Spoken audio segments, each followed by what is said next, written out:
حضور نے فرمایا کہ قیامت کے دن سب سے پہلے 3 افراد کا معاملہ پیش ہوگا عدالت خداوندی میں۔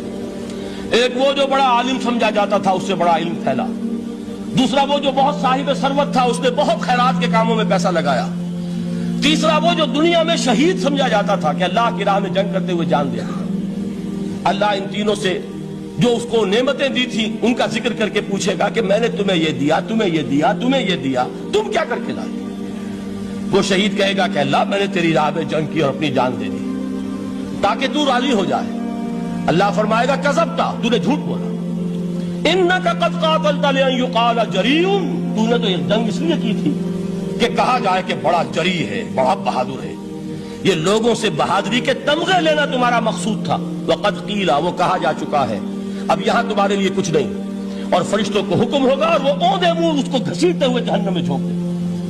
دنیا میں شہید سمجھا جا رہا ہے، آخرت میں جہنمی ہے۔ یہی حال اس عالم کا ہوگا، یہی حال اس دولت مند کا ہوگا۔